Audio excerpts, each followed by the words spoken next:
Good morning and welcome back to Pitt to the Point. I'm Grace Lamberto. And I'm Michelle Spiller. Join us for another exciting edition of Pitt to the Point, our Emmy Award-nominated weekly news and magazine show broadcasting live from the state-of-the-art Pitt studios.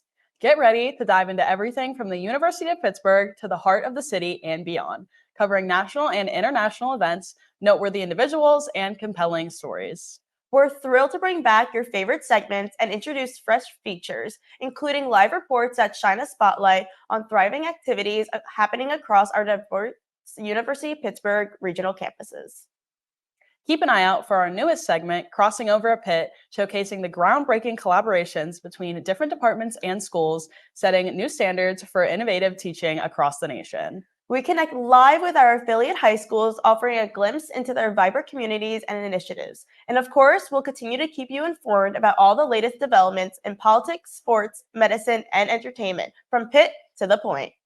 The baseball season has officially started this past week. The Pirates played the Miami Marlins as their first series, and then the Washington Nationals just this week. The Pirates were off to a hot start, going 6-1 before falling to the Nationals earlier this week. Along with that, the New York Yankees have a 6-1 record, and as a proud Yankee fan, I couldn't be more excited. Can't wait to see how the rest of the season goes. With the baseball season in full swing and our Pirates off to a pretty hot start, we'll hear more about this from our city sports reporter, Donnie Blackwell. Donnie. Thank you, guys. That's right. The start of the Pirates season is today, April 5th at 4:12 p.m. Now, despite having their first loss against the Washington Nationals this past Wednesday, with a 5-3 loss, the Pittsburgh Pirates have been on a hot streak to the start of the season. After being closed since 2022, the Roberto Clemente Bridge is finally back open and ready to welcome its Pirate fans for today's home opener.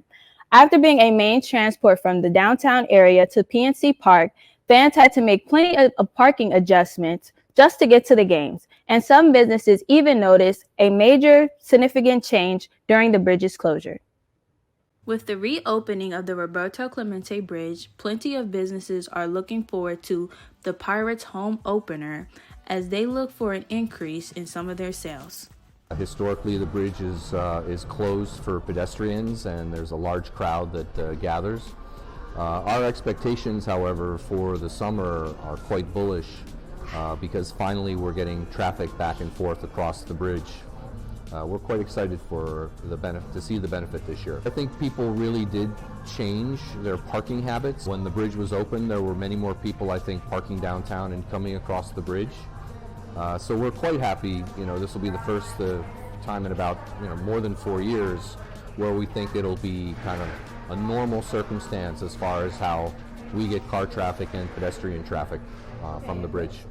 With the Roberto Clemente Bridge, picked up business-wise as far as a lot of folks that came in. I do think it makes it easier to get to the ballpark. Whenever it's easier for somebody to do something, they're going to be more inclined to do it, right? At the end of the day, if we've got a 6:40 game, right, and somebody is working or living downtown and they see the ballpark lights go on and it's a nice night and you're getting off work at 4:30 or 5 o'clock and you're like, yeah, I can just walk across the bridge, right, and go to the game. I do 100% think it helps, right? And so anytime that we can make the ballpark or tickets more accessible, I think it's a win. And so, we're excited to have the bridge back open. And this year, we're on pace to drive even more revenue around opening day than we did last year. Good results on the field naturally translate into increased sales volume.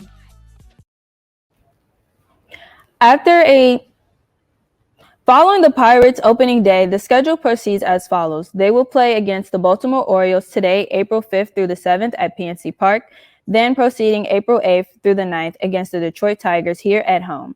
Then they will face off the Phillies with a long streak from April 11th to the 14th, then the New York Mets April 15th to the 17th at Citi Field.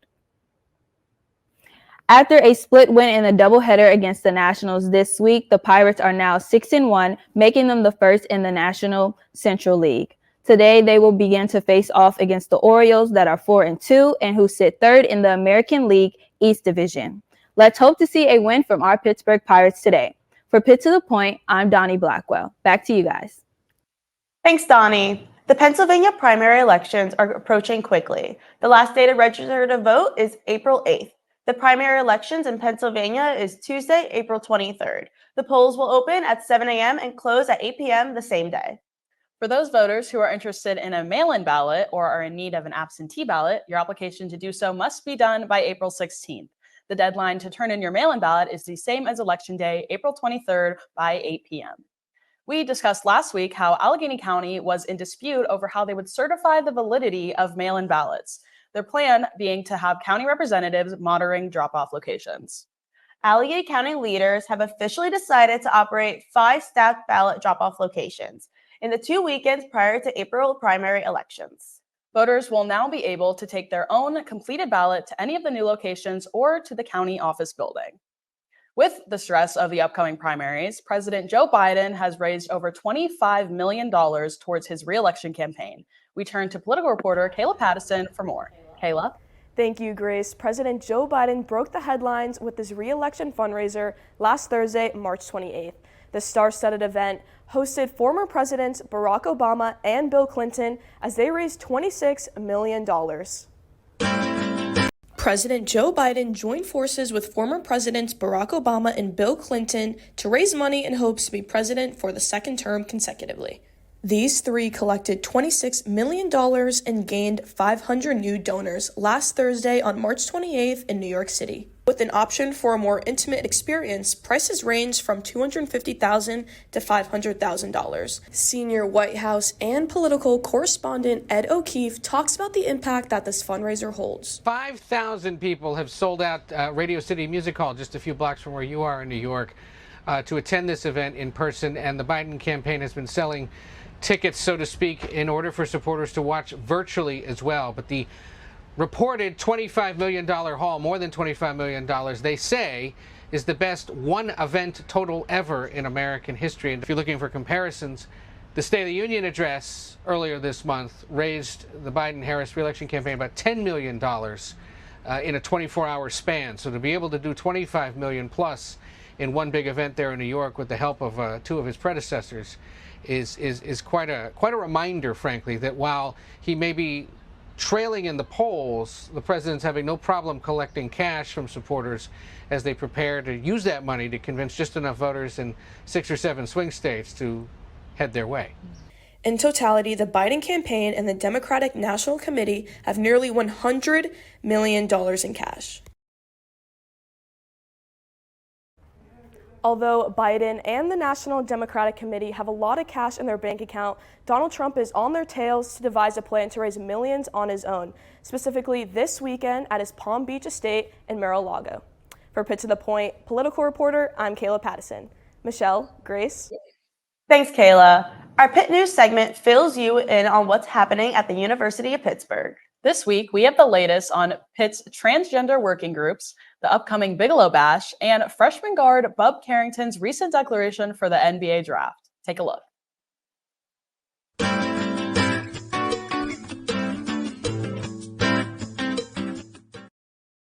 On March 29th, Pitt's Transgender Working Group held the Trans Day of Vibing event, which gave members the opportunity to fully be themselves without being judged.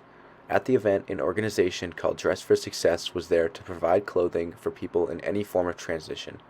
During the event, they had tables set up with feminine products like soap and racks of clothing that were available for purchase. Pitt's annual Bigelow Bash will take place on April 7th, where multiple artists will perform, the main one being Jid.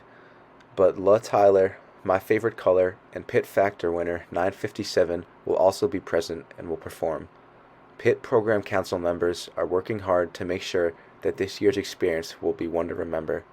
The event will be held at Shenley Drive in Oakland. Pitt basketball's freshman guard Carlton Bub Carrington recently declared for the NBA draft during a press conference. Carrington goes into the draft as a projected first-round pick after averaging 14 points, 5.5 rebounds, and 4 assists per game. The entirety of Pitt is very excited for him, but sad to see him go, especially because of the impact he had on the team. He has great scoring ability, a solid frame at 6'5", and a pro-worthy basketball IQ that will suit him well in the future.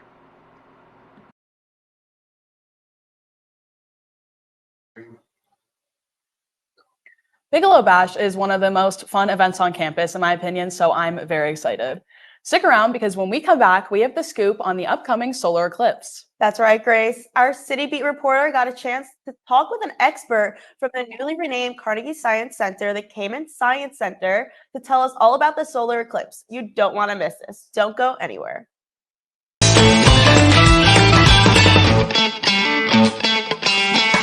Time for your next adventure.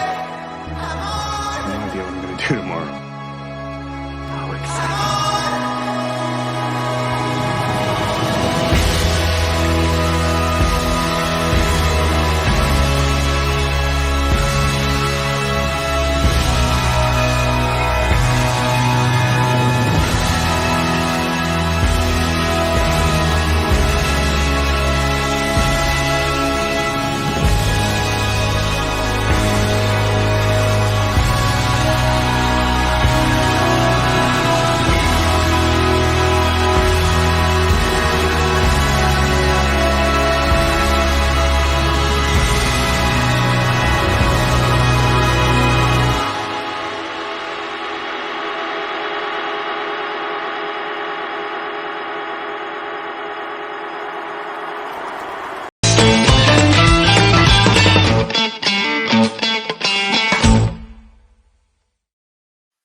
Welcome back. Looking into a deeper dive in our stories that caught your attention today?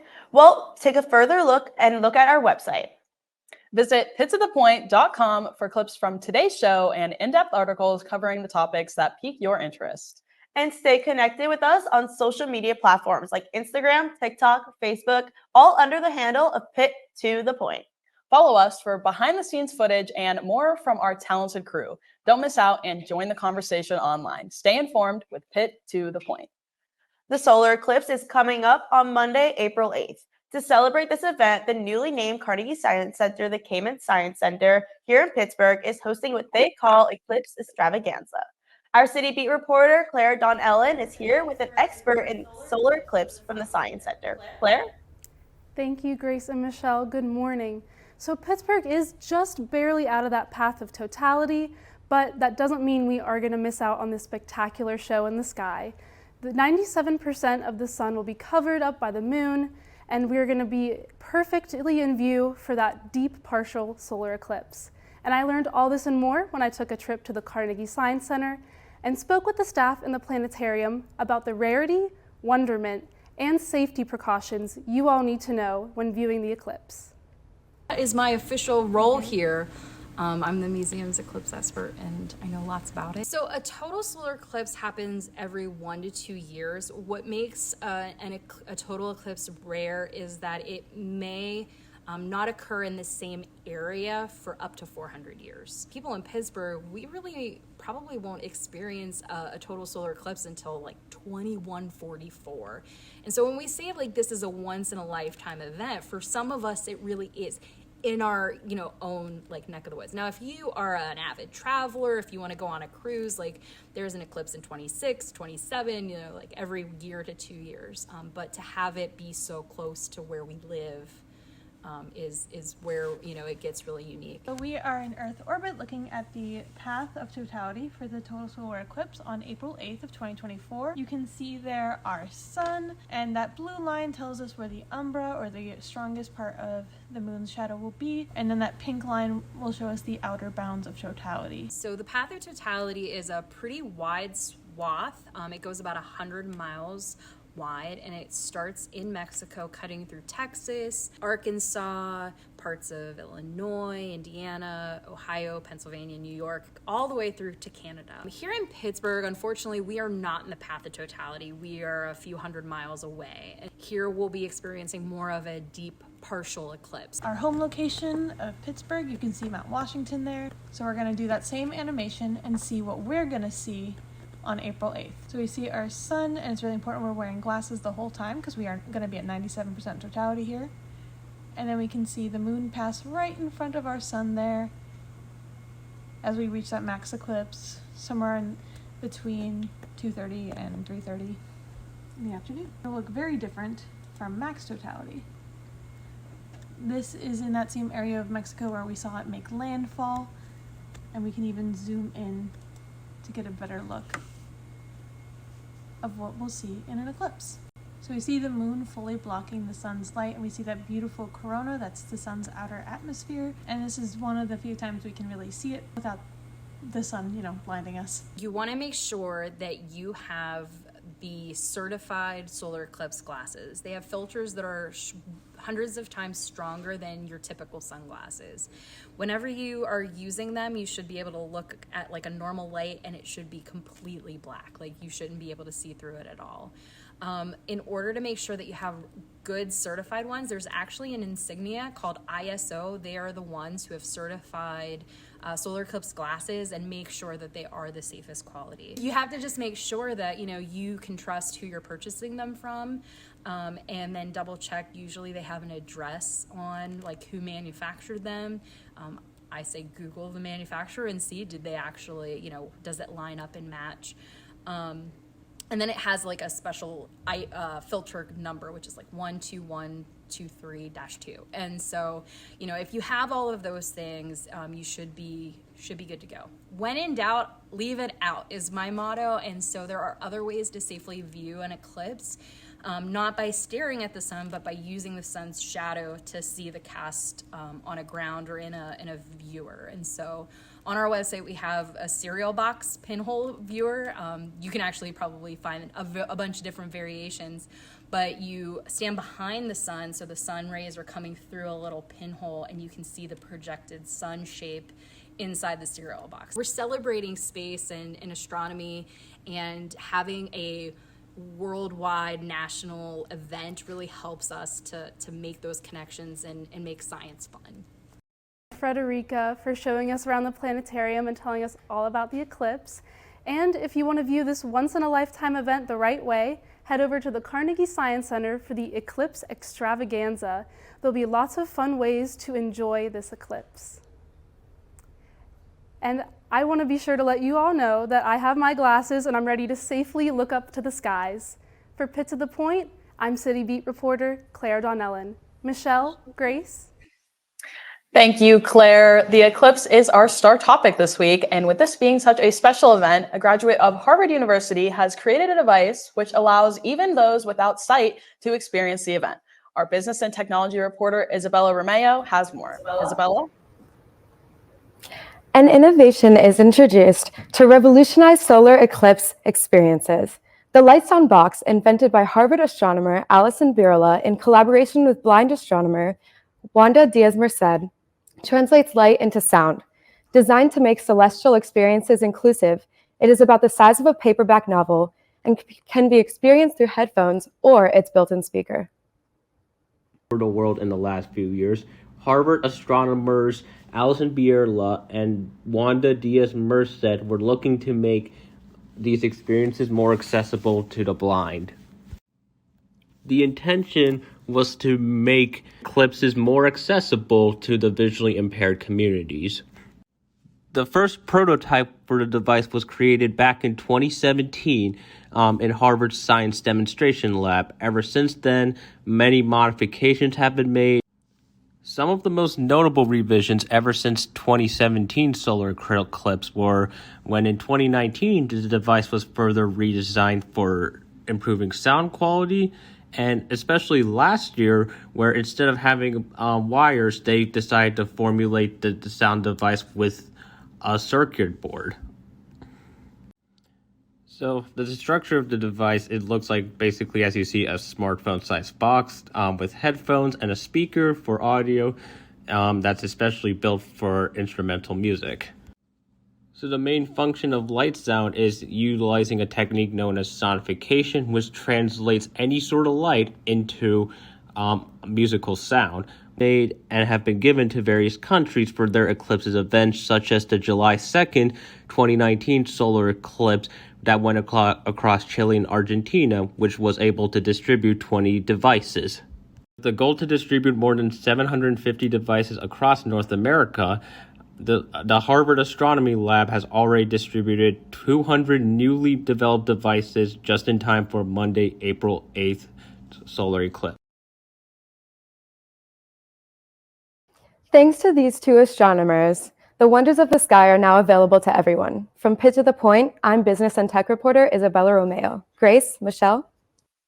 Thanks so much, Isabella. The month of April marks the start of prom season for many high school students across Pennsylvania. Over at Montour High School, they are hosting a prom dress drive to make sure everyone is able to enjoy their prom. We're here live with Montour High School's Bus Loop broadcasting students. Hi, Brooke and Turner. Thank you so much for joining in with us today. Good morning, Michelle and Grace. The Montour Spartans are proud to join this morning's broadcast at Pitt to the Point. Thank you so much for having us. This year, new on the Hilltop is a prom dress drive run by the Big Sister Club. The Montour Big Sisters Club works to promote positive self-esteem and anti-bullying within our school community. They teach younger teens at the middle school how to identify and overcome common teenage obstacles in a healthy, safe manner. The Big Sisters Club also holds social groups at our elementary school in an effort to teach our younger Spartans how to be inclusive and caring, specifically during lunch and recess. The prom dress drive is free and open to anybody in need of a dress with no special criteria needing to be met.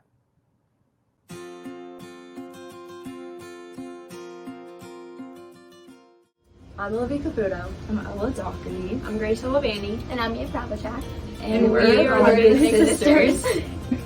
So the dress drive is a project that us four and the rest of the Big Sisters put together where we decided to reach out to former students, to current students, to teachers, to ask if they had any former formal dresses or prom dresses or even homecoming dresses that they would be willing to donate so that we could give these dresses to the students that are in need or may not be as fortunate as the rest of us to go get a dress. We've collected over 100 dresses, and we actually have them right here in the guidance office. Anyone in the Montour School District and in our community is able to try on a dress, see if they want it, and they can wear it to any type of formal.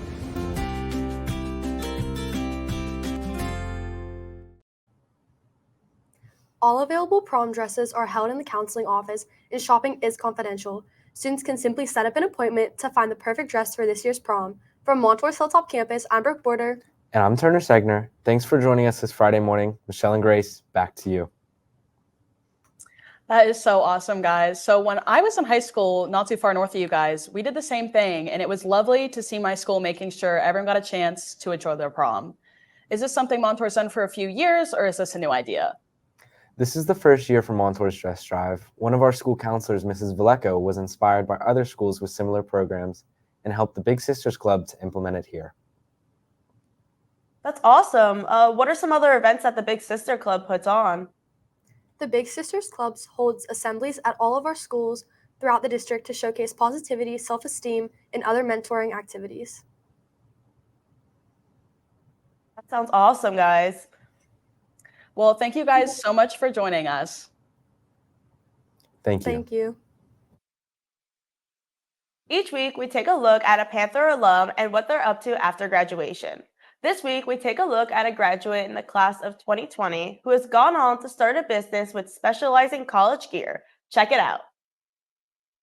My name is Allie Cohen. I graduated from the University of Pittsburgh in 2020. I am now pursuing my own business full-time. It is called Creative Johns. It is essentially a graphic design business where I specialize in products for college students while also really just doing any graphic design projects. I started Creative Johns as an Instagram account in 2019. I started the account really just as a place to store my work. I've always been super into graphic design and scrapbooking and artistic things. The account that I was originally running, I just got deleted in August of 2023. So that has been super challenging, rebuilding my entire platform that once had 26,000 followers. I've been rebuilding my account on a new platform. So instead of just at Creative Johns, it's Creative Johns LLC. Creative Johns isn't just your classic college apparel. We do blankets, we do pillows, we do dorm posters. We really do anything and everything. So that separates us from other companies. So I think it's really important to find your niche and figure out what can make you different and stand out. The one thing that has stayed true through losing my account, I'd rather have, 5,000 that I have right now, great followers that support me than 26,000 followers of people who don't engage with my content or understand my brand. I see us growing our following back. I see us releasing new types of products that people have been asking for. And hopefully one day, years from now, there'll be a Creative John store, a boutique or a store in malls or something. So we can only hope for that. I will definitely be checking out Allison's website later today. I've been needing more Pitt gear in my collection. When we come back, we're going to take a look at one of our club sports here on campus. And we'll be taking a look at our men's basketball team's past season under Jeff Capel. Don't go anywhere.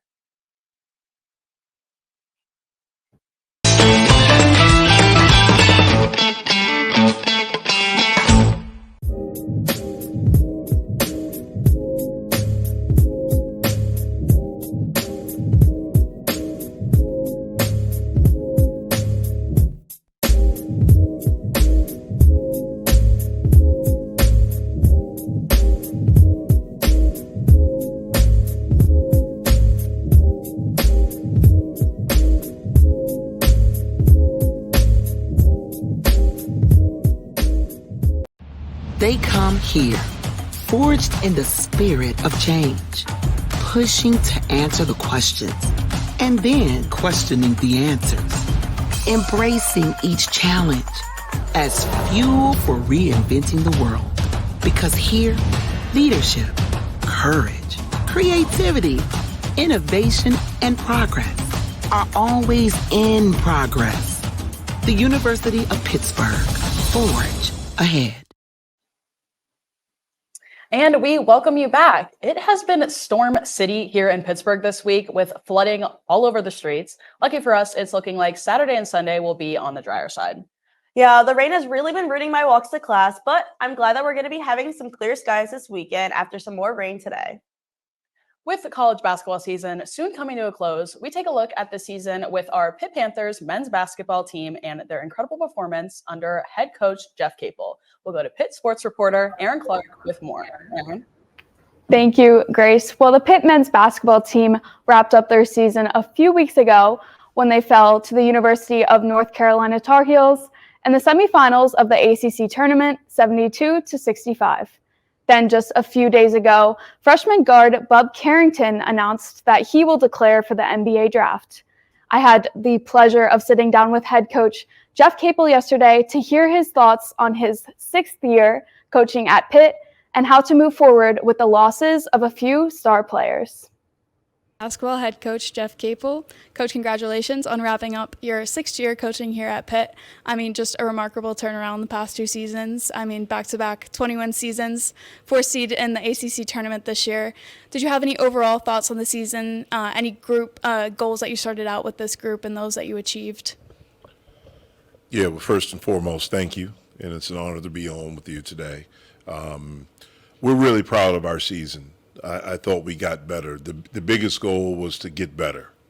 We knew that we were going to have a young team, especially in the backcourt, which was very different from a year ago where we had all old guys in the backcourt. We took some lumps early, but we continued to fight, and we got better. And I thought we were playing our best basketball towards the end of the season. We were disappointed to not make the postseason, the NCAA tournament. But overall, we were really, really pleased with how much better we got. And was there any consistent message that you shared with the group throughout the season? Our message has been really the same the past couple of years, which is just to be a great teammate, to show up every day with a great attitude, and to fight for each other. And, Pitt student section, known as the Oakland Zoo, consistently broke attendance records throughout the year at the men's game. How did it feel to play in front of a crowd like that, and how did that make a difference for home games? The Oakland Zoo was and is amazing. And the thing that I probably am most grateful for was that we didn't start out very good at home, but they continued to show up for us. And it's really the thing that helped us get over the hump. It took us going away to kind of find ourselves, going on the road. But once we found ourselves, we never lost at home again. And a big part is the energy from the zoo and them continuing to show up and support us all year long. And, one of the highlights of the season was an 80-76 victory over the Duke Blue Devils, Pitt's first win in Cameron Indoor Stadium since 1979. You yourself played at Duke. How did it feel to get a victory like that over your former team? It was just great to get a victory. We needed a win at that moment. And, it's interesting because at that point we were 1-5. We had just lost, a couple of games in a row, and we did not play well. I thought it took us going away And I actually thought the best thing for us was playing Duke because they're one of the better teams in the league. And I knew that we would be super focused. And to play as well as we did and to get that win was huge. I was just really happy for the guys. To have a chance to win there, that doesn't happen often for a visiting team. And for our guys to show the toughness and the togetherness to be able to do that, and then to watch them celebrate afterwards was really cool. And, Blake Hinson was one of those guys that celebrated after that win. He just wrapped up his time here at Pitt with a historic season. I mean, first team all ACC, averaging almost 19 points a game and led the conference with 106 three-pointers. He talked about how much Pitt has changed his life and really renewed his love for the game. Could you describe your relationship with him? Yeah, well, Blake and I were connected and will be connected forever. The University of Pittsburgh men's basketball program needed him, and he needed us. As a head coach, I needed Blake. Blake was a guy every day that brought incredible energy to our program, to our practices, to our meetings. He was a believer. He was a worker. He became a great leader, and he was a great player for us. But what he brought to us as a coaching staff, as an athletic community, to the city of Pittsburgh, he's a guy that was just incredibly grateful, and there was a connection that he has and will forever have with the Oakland Zoo, with the city of Pittsburgh, and with the University of Pittsburgh. And, losing a player like that, how does the dynamic change moving forward? Yeah, well, anytime you lose really good players, it's tough. But I'm grateful because I think we have some really good players coming back and guys that will be thrust in new roles. They have to work this summer. But I really love the core group of guys that we have coming back. I think they're all really good players. They're unbelievable kids. I know they'll work this summer. We'll add the right pieces, and I think we'll have a chance to be really good again next year. And you talked at the start of the interview kind of about the youth of the team. I mean, Bub Carrington, Jalen Lowe, although both really young, really stepped up this season. How did you learn to trust them with the ball despite not having that experience in the ACC? Yeah, well, the very first thing is that both of those kids are really talented. They're both very smart, and they both wanted to be really good. So they were students of the game. I knew that we would take some lumps early because we had a younger backcourt. I don't think it's a coincidence that our team took off once Jalen started to figure things out and Bub started to figure things out, and both of them understood what it takes to be really good players at this level consistently and learned how to impact our team with winning. And to follow that up, Bub also declared yesterday that he will be declaring for the draft. He, along with Blake, they were the two leading scorers of the team. Who are you looking to in the backcourt now to fill that role? It's another opportunity for guys to step up. As far as the backcourt is concerned, I think we'll be really good there with Jalen and Ish back. We have Biba Cummings coming in that we're really excited about. Marlon Barnes Jr. is more of a wing, but he set out last year and gained some valuable experience. We'll continue to recruit, to add maybe an additional guy to that spot. But we're really excited about the guys that we have coming back, especially with Jalen and Nish, who have that experience. And you were named a finalist for the Skip Posser Man of the Year award. How do you feel to be recognized for an honor like that? Well, anytime my name can be associated with anything with Coach Prosser. He was a man of great integrity, great principle. He was a teacher. And so anytime I can have my name associated with anything with Coach Prosser, I'm incredibly honored. Thank you, Coach. Really appreciate it. Appreciate it. Despite being left out of selection for the NCAA tournament and declining an invitation to the NIT tournament, Coach Capel expressed how proud he was of the progression and fight of this team after struggles early on. He now looks to fill the holes of the team's two leading scorers, but is optimistic about those returning and new faces coming in. For Pitt to the Point, I'm Pitt sports reporter Erin Clark. Grace and Michelle. Thank you, Erin. Each week, we like to highlight a club here on campus, and this week, we'll be learning more about Pitt men's rugby. Take a look.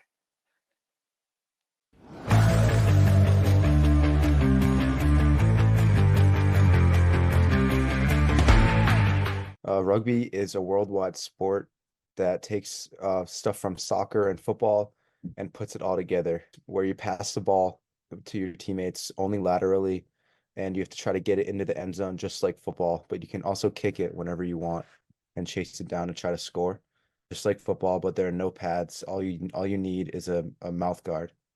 You can join no matter your experience level, no matter what you did in high school, no matter what you want to do in your career in the future, you can join rugby. You don't need to have any experience playing before. As long as you have a passion and the determination to succeed and push through toughness, then you can join. So everybody should join club rugby.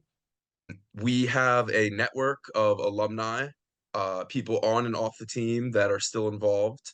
And I actually have gotten a job through a connection I made through rugby. You don't need to be an expert. I know that I didn't play before college, and a lot of people on the team didn't play before college, and it is a great way to get involved and meet people. It is so much fun. It's the greatest sport in the whole wide world, and the group of people that you meet is just incredible. I hope that there are more people on campus that know about rugby and play rugby. We will next head east to one of our satellite campuses over in Greensburg. Recently, Pitt Greensburg has won a construction award for their life science building. With more, we go to our regional campus reporter, Anna Park. Anna? Hey guys, so at Pitt Greensburg, the new Life Sciences building has received the esteemed Crystal Award by the Master Builders of Western Pennsylvania. And this new facility offers a new 7 labs for science, nursing, and non-science majors, and this will be able to use these facilities. Before, we were in a cramped space that just didn't have the room to move freely. The skills lab is twice as big. It just provides the physical space to do the things we were already doing, but we were doing it elbow to elbow. The offices, all the nursing offices are now collected together. Did conferencing room where they can be in meetings on the Pittsburgh campus virtually. Upstairs are where the science labs are. We were cramped, scheduling too many things in one laboratory space, have dedicated spaces for individual laboratories, bench space, more ability to do experiments, frees up some space to research dedicated areas as well. So overall, it's made a huge difference in terms of our ability to teach students. So that's one thing we didn't have enough of on our campus, were places where a student can either, sit and work on a project, study, whatever, or just, relax in a comfortable environment. So there are a number of gathering spaces, smaller and bigger, in the building. And the very first day the building was open, when I came to work, there were already students there the first day it was open. So that told me a lot. When I go by there are students with their laptop open, they're doing some work. Those places where informal interactions can happen, casual interactions can happen, are really important on a college campus. And the estimate that we got was about a $3 million short-term impact, short-term being about a year and a half. That makes a difference in the local economy. To find out more information about the new Life Sciences building, you can visit Pitt Greensburg's website. From Pitt to the Point, I'm regional campus reporter Anna Park, and I will be visiting medical minute reporter Noah Dan. Thanks, Anna. It's the start of April, which means spring seasonal allergies are just around the corner. This week, I took a deep dive and looked at how seasonal allergies affects us here at Pittsburgh, as well as people all across America. Seasonal allergies are a condition that affect most people in America. According to the Asthma and Allergy Foundation of America, approximately 81 million Americans have been diagnosed with seasonal allergies, which is over 25% of the adult population. There are various causes to seasonal allergies, as well as many ways to defend yourself from this mostly harmless disease. The symptoms of seasonal allergies vary from person to person. Many people are affected by runny and congested nose, as well as irritated and itchy eyes, although some have it worse and have symptoms including rashes and hives. These conditions vary and depend on the region the person is living in. There are many causes to seasonal allergies in the spring, the biggest of these causes being pollen, both from trees and grass. Wind causes pollen to be picked up from plants and become airborne and eventually make their way into our bodies, which causes an allergic reaction. Rain washes away pollen, but pollen counts can spike after rainfall. In the fall, the biggest cause of allergies is mold. You can take many measures to try to defend yourself against seasonal allergies. The easiest way to do this is to stay inside on dry, windy days. This creates a barrier between you and the airborne pollen. Staying inside as well as using an air purifier keeps your air clean and away from potential allergens. If you are affected by seasonal allergies, there are many over-the-counter remedies that you can use to combat your symptoms. These include, but are not limited to, nasal sprays, antihistamines, and decongestants. In 2021, the Asthma and Allergy Foundation of America ranked Pittsburgh as the 5th worst city when combating seasonal allergies. That means it's going to be a smart idea to keep a pack of tissues in your back pocket. For Pitt to the Point, I'm medical reporter Noah Dan. Grace, Michelle? Thanks so much, Noah. Here at the University of Pittsburgh, students and faculty from different departments collaborate to combine their skills and redefine their industries. This week, we take a look at what's been going on in the Department of History of Art and Architecture and the Center for Latin American Studies in the University Center of International Studies.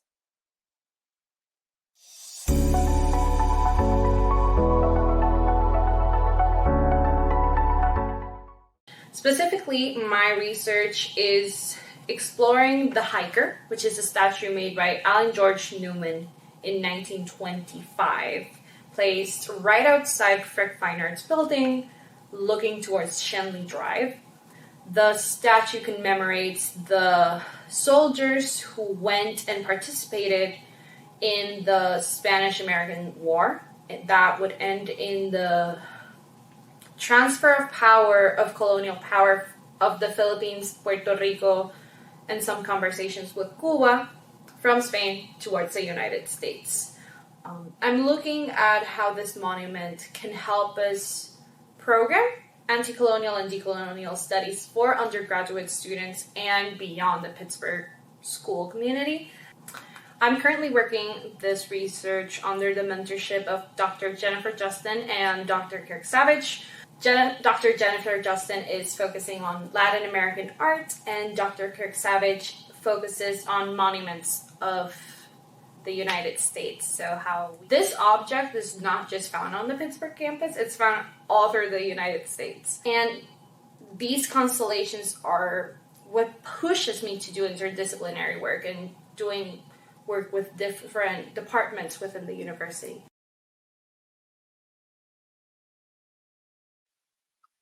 When we return, the arts within Pittsburgh are taking over this spring's Oakland Indie Fest is coming up soon. Along with that, the University of Pittsburgh has a growing theater department that will be soon putting on their spring musical. All that and more when we get back.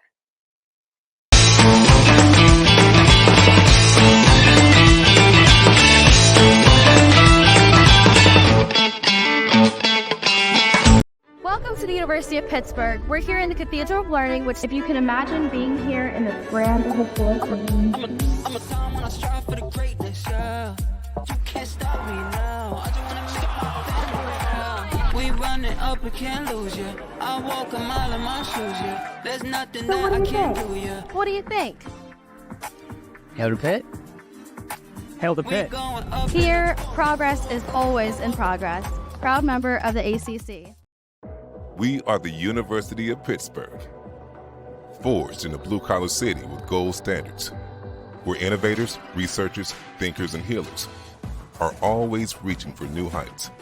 There is no limit to what we can accomplish when we put our minds, our hands, our soul, and spirit toward it. Here, progress is always in progress.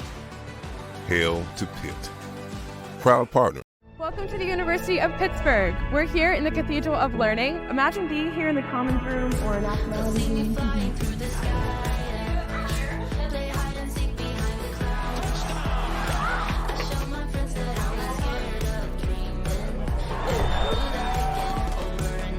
What do you think? So what do you think? Hail to Pitt. Hail to Pitt. Proud member of the ACC.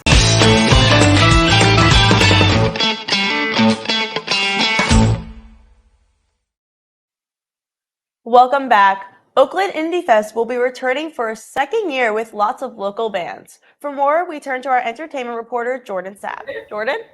Oakland has a long history with independent music. The flux of college students in the neighborhood creates a culture primed for collaboration and creativity. This was expanded upon last year with the beginning of Oakland Indie Fest, which is back for its second year.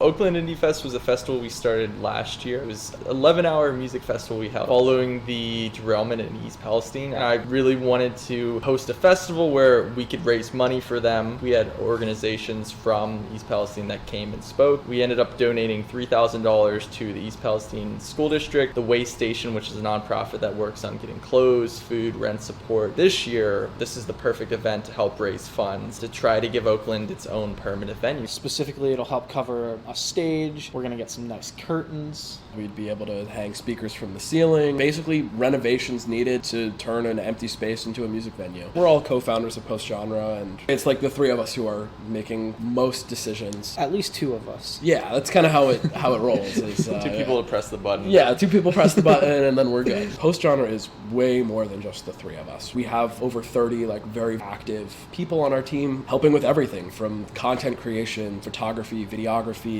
audio, lighting. Of course, we're setting our sights and trying to get a permanent venue. From my own experience running a house venue, in most cases, that is a very temporary thing. The venue would close and then bands don't have a place to play. They would have to go to other places where it's not accessible for students. Getting a permanent venue is definitely the way that the scene continues to grow and gets a lot more traction. Indie Fest is continuing our mission to support and platform Oakland bands. It's giving the music community an amazing day, and also just the Pittsburgh community as a whole.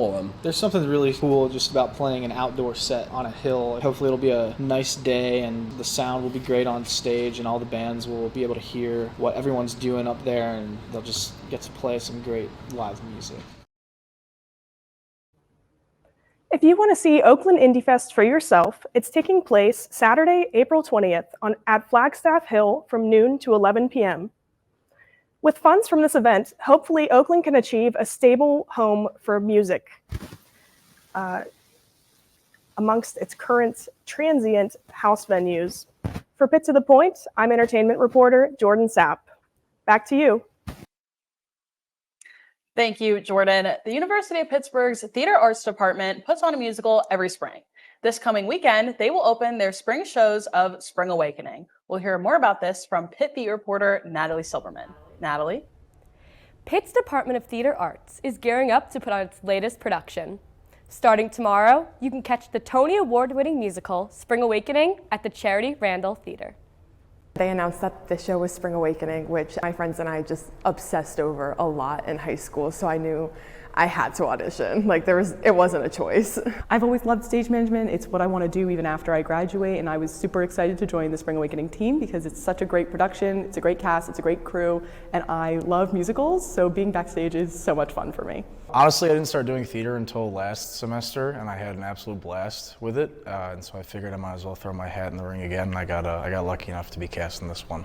I think people don't realize just how much crew there is, and all of us are working the entire time the show is running, just getting actors and set and props on stage, and then helping them when they come off stage to make sure everything is in order and set. The process for being Adult Woman was really fun because this is the second time I've played multiple characters in one. We get called at a certain time, we come in, the director wants us to work on a certain scene, maybe he's got some notes as to how the character should be portrayed or anything like that. Yeah, we come in for a couple hours, we all get to hang out, run our lines and stuff like that. So it's a lot of fun, honestly.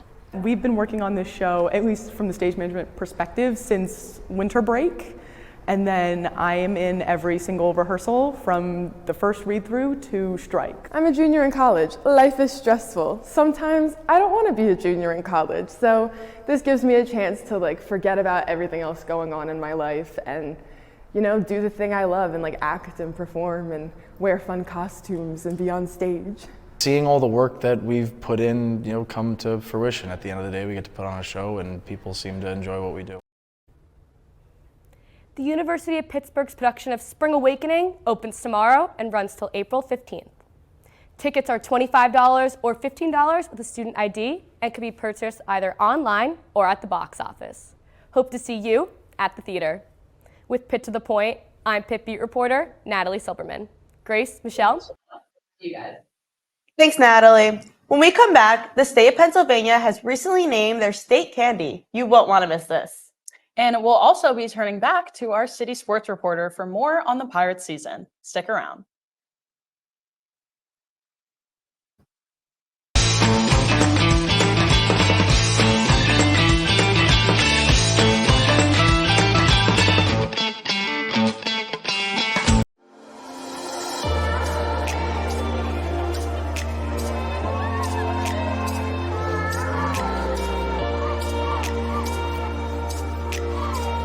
In a few moments, you are going to participate in our formal convocation ceremony, and it will be the official beginning of your Pitt journey.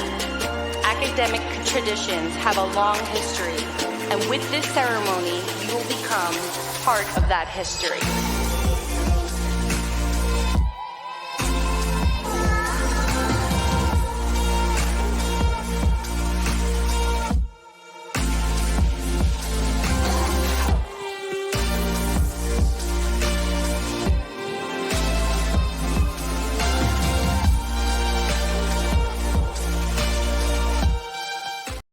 They come here, forged in the spirit of change, pushing to answer the questions, and then questioning the answers, embracing each challenge as fuel for reinventing the world. Because here, leadership, courage, creativity, innovation, and progress are always in progress. The University of Pittsburgh, forged.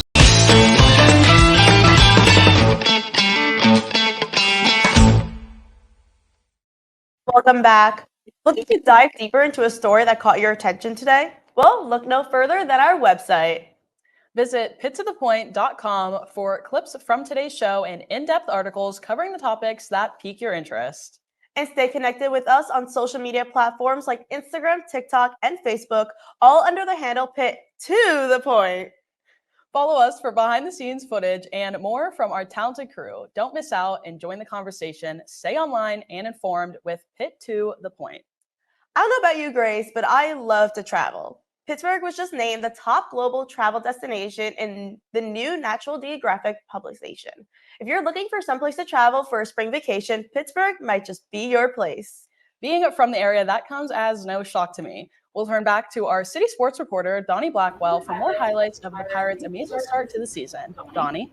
Thank you, guys. As always, opening day here in the city of Pittsburgh is an exciting one.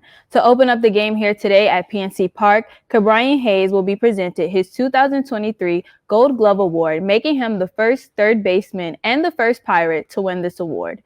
Then to proceed with the ceremonial first pitch, former Pirates manager Jim Leyland will be making the first pitch of today's game. To honor his notable contributions to the major leagues. Now, this week, a lot of people don't realize how much work goes into producing and opening up for a major league season. And we had a chance to speak with several media members who work for the Pirates to describe the behind-the-scenes preparations needed to open up today's series and describe the energy the city will bring today. So there's a lot of anticipation and excitement, especially after the team's 5-0 start to the season. But to a lot of people, baseball season doesn't start until their first game at PNC Park. But there's a lot that goes into a home opener before the actual game. Who's throwing the first pitch? What are the fans doing before? So we're going to have people out in the parking lots documenting all of that, talking to fans, getting their perspective. The past 2 weeks, we have rehearsals. So basically, we load a game from last year, and we run through the game and run through all our breaks and basically test everything. And run through, treat it like opening day. So we'll go through all the opening day festivities that you'll see on Friday and basically just run through the show 3 different times, just making sure everyone is comfortable and then also just making sure everyone understands how the show is going to flow. They have time, over the next 2 weeks to iron out those kinks so that come Friday, hopefully, the show is flawless. Biggest things that helps us out during the rehearsals is in between innings, not necessarily what's happening during the game, but what's happening between the innings. When are we going to have a t-shirt toss? When are we throwing it down to Joe Klimchak, who is the in-game host, making sure that our timing coming out of the Pittsburgh pierogi race is good. It's a great way to get all the timing intricacies. It goes underappreciated how everything is down to the second. So like you're usually there for like 5 hours, kind of similar to, you know, a game. But it's really important that we do those because obviously we all haven't worked since September of last year. So you're kind of getting everyone warm again, but then you're also fact checking and, you know, technically wise, checking everything that's involved in the show so that opening day, it's flawless. So opening day pregame is very much different than any other day. There's going to be news before the game starts. You know, there could be roster moves. It could be a story about a specific matchup. There's a lot to talk about there. And then there's the actual game itself. What happens, you know, what it means. And while they play 162 games in baseball, and that's a lot of them, this one's a little bit more meaningful than the rest simply because it's number one at this ballpark. So there's a lot to plan ahead for. There's some things you can't plan ahead for, but all in all, there's probably at least 20 people involved in our opening day coverage. It's a big deal opening day that the ballpark, from, you know, marketing to, you know, scoreboard to media relations, everyone takes a lot of pride in opening day and they truly want it to be the best experience for the fans in the ballpark.